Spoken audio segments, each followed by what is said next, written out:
This is a story of the history of Deal in the old days. It gives a brief look into how Deal evolved and what it looked like many years ago. Much of this story was written by the late Les Cousins and donated to me in the hopes of keeping the history of Deal alive for future generations, and I thank Les for his research into the past and hope you enjoy watching the film. It was in the vicinity of Deal that the Roman legions first set foot on the shores of England in 55 BC, though the next recorded mention of Deal is not until the year 931, which indicates that Deal and its maritime connection had been in existence for many years previous. Through the succeeding centuries, the fame of the mariners of Deal became known worldwide.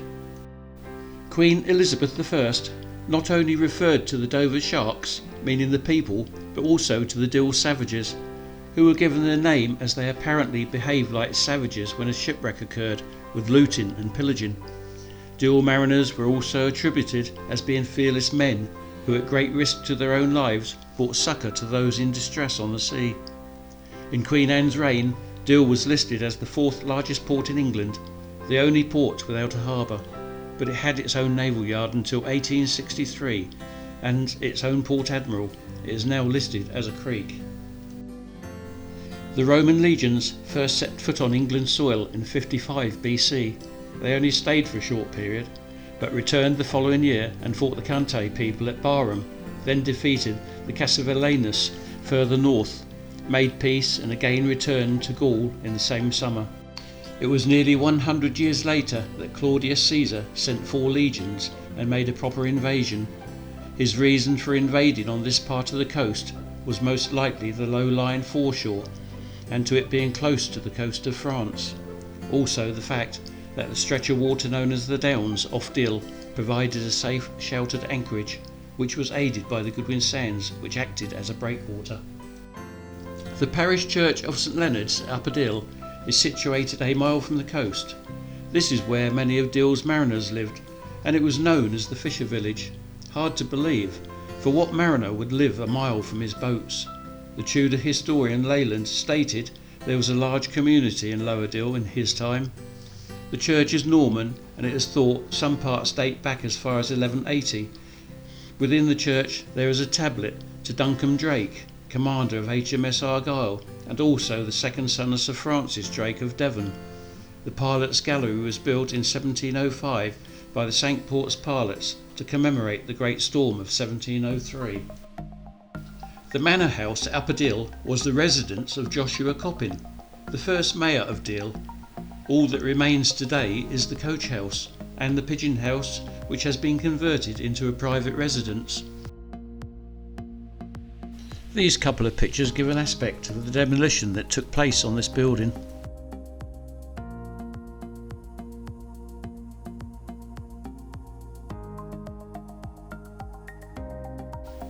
The toll gates at Upper Deal were abolished in 1864.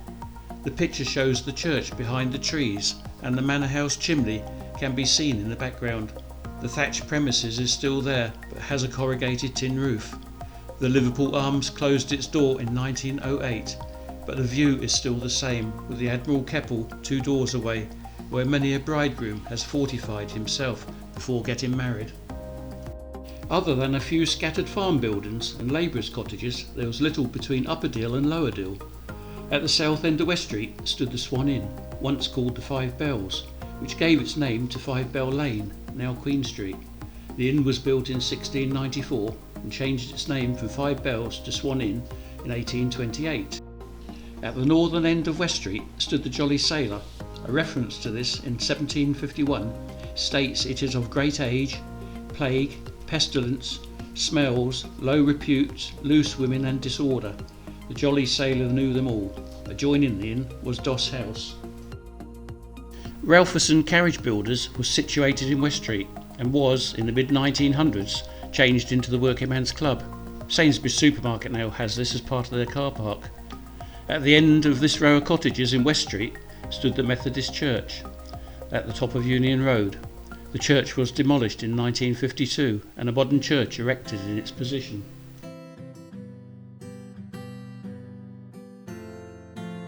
From the early 1800s, the side streets leading off West Street had begun to be built. but it appears no photographs were taken of them during this period. The High Street, ex-Lower Street, ex-Sea Valley, was another matter. Many photos exist which were taken in the mid-1800s.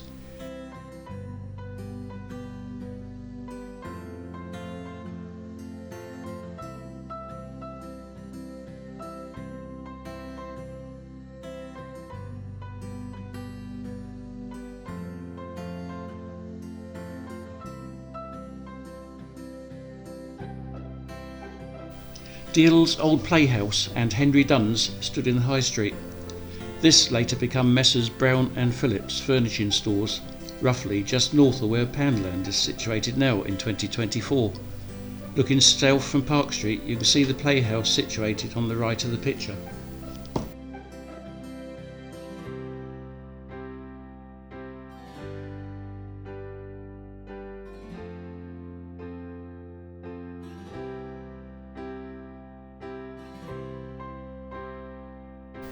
The 4 lampposts situated in the High Street on the corner of King Street were outside of Thomas Francis' old shop, which sold dresses, mantles and carpets. This picture was taken in 1910. At the end of the 1800s, the High Street looking north from Stanhope Road looked different. On the left were the brewery offices adjoining the Rose Inn. Note the single story of the inn and the carriage opening to the stables at the rear. The town hall, built in 1803, is on the left in the far distance. The shop on the right with the small panes of glass was a chemist's shop of George Head, which later became Cox the Chemist, and in 1974 it became an electrical shop. The cupola shown in the picture was above the premises. Sunday morning, circa 1880, and the congregation is just leaving St George's Church. Note the building with the 3 long windows. These were the offices of Hills the brewer. There was no Stanhope Road at this period, and the grounds where the post office and Astor Hall now stand were part of the brewery. 38 years later, the street is altered. A corner was put in and Stanhope Road made. The old brewery offices were altered into the Queen's Cinema. Again, in the 1950s, the building was changed into Cyril's Greengrocers, a betting office and cleaning establishment. On the opposite corner of Stanhope Road was the Dill Motor Company, which also has long since gone. Jesse Springlet Huntley and his staff are waiting your custom at his drapers and furnishing stores. These premises were destroyed by an air attack on the town on the morning of October the 22nd, 1942. 16 people were killed and many injured. Mr. George Noble, the leather seller, outside his shop at 102 High Street, a few doors away from Huntley's. This was bought by the chemists Stewart and Dunn's to enable them to enlarge their premises. Evidence of this is visible in the ornate ends of the shop blinds. On the corner of Union Street in the High Street stood the defunct Congregational Chapel. The photo shows how it looked in 1850. The site for the church was bought in 1688 from Samuel Thayer, a seaman, for £30 of lawful money. This was transferred to Samuel Harris, a surgeon, Phineas Keeter, a baker, and Nicholas Saffray, a glazier. The oldest tombstone in the churchyard is dated 1690. There is a monument in the churchyard to William Boys, ex-Lieutenant Governor to Greenwich Hospital. Once shipwrecked in the Indian Ocean, he had to gnaw a deceased companion's forearm to survive. June the 22nd, 1911, the north end of Dill High Street is decorated for the coronation of George V. All the buildings on the left were demolished, and a car park and neo-Georgian houses have now occupied the site. One of the buildings in the picture, on the corner of Duke Street, was Dill's first cinema in 1910, but prior to that it was the home of the Plymouth Brethren. The building was originally built as the assembly rooms well over 200 years ago. Fashionable balls were held in the rooms, with the Duke of Wellington attending them. The hall finished its life as a store for hay and straw and animal plant feed. For 108 years, on one corner of Water Street and the High Street was Curtis' shop, drapers, outfitters, mantle maker and children's shop. This was dismantled along with the rest of the western side of the High Street in the 1950s. The last building left in the High Street on the west side at the north end was the imposing block of luxury flats which once was the Caxton Homes, now called Lloyd Court. In the mid-1800s it was called Alfred House, a school for young gentlemen, and in later years was called Dill's College. James Robert Lush, 5 times Mayor of Dill, was the principal.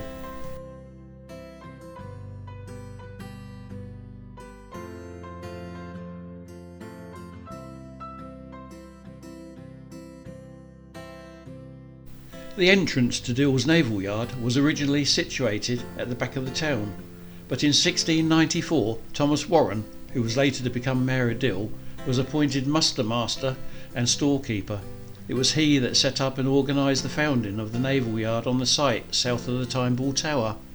The Naval Yard was closed in 1863. The buildings were demolished and the stores were sent to Chatham. The photo shows the gates which were still in place in 1986 and are used as farm gates and are situated in Worth on the outskirts of Dill. Another view of the Time Ball Tower dated 1860 with the Naval Yard house. Note the profusion of trees on the grounds in those days. With the hustle and bustle of a large whirring naval base, it was common for activities of an enjoyable nature to take place. This was the band of the 3rd French Regiment playing in the Naval Yard at Dill in 1860. Note all the anchors on the right and the entrance gate of which is the same as the one that was in Worth.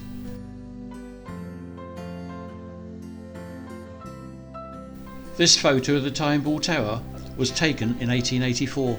The capstan was one of several that stood in front of the tower at that period. The Time Ball was erected in 1821 with its main purpose being a semaphore tower. It was converted into a Time Ball Tower in 1855. The ball was raised by hand to a position halfway up the mast at 5 minutes to 1, and at 3 minutes to 1 was raised to the top of the mast.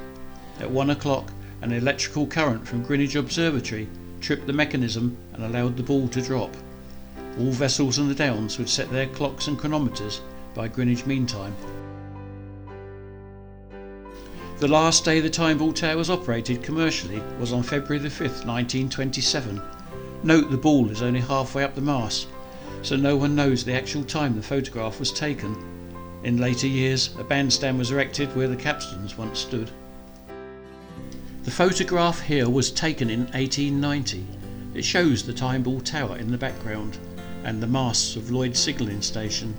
In the right foreground can be seen the mansion of the Baker family. The Bakers have had an association with Dill since the 16th century, providing admirals and captains for the Royal Navy. Note that the gardens of the house extend across the promenade. These were removed in 1893. With another storey added, the mansion was bought by Chitty, the miller of Dover and Dill. It was then converted into a temperance hotel. The view of Dill seafront in the old days was far more picturesque and welcoming than it is today. Boats lined the beach, and there was always the local boatman to have an interesting chat with. Many properties were situated on the seaward side of Beach Street and were a wonderful sight. All these properties, with the exception of the Royal Hotel, were demolished. This photo, taken in 1928, looks north from Dill Pier.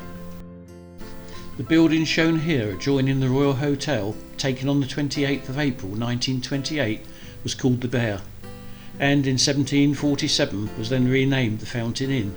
This was a favourite drinking place for Dill pilots. The adjoining Royal Hotel was where Lord Nelson used to meet Lady Hamilton for tea on regular occasions. All the buildings here were demolished. The building in the background is Roydon House.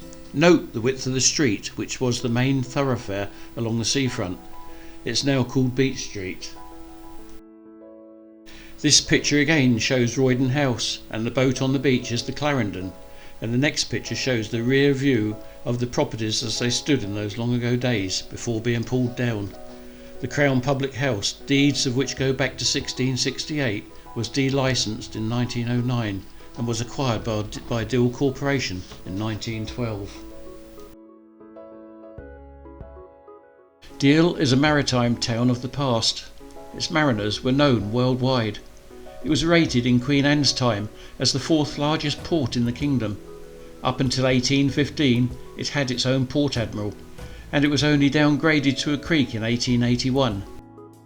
Queen Elizabeth's chaplain referred to the old saying, "Dover sharks and Dill savages," meaning the inhabitants, and said that when a wreck occurred the Dill boatmen appeared on the scene like a horde of savages, then went on to say that there were no more fearless, braver men than these in the kingdom. I would like to thank the late Les Cousins for donating much of the information and many of the pictures contained in this film. My thanks also go to the author, William Horwood, for his contribution which enabled this film to be made.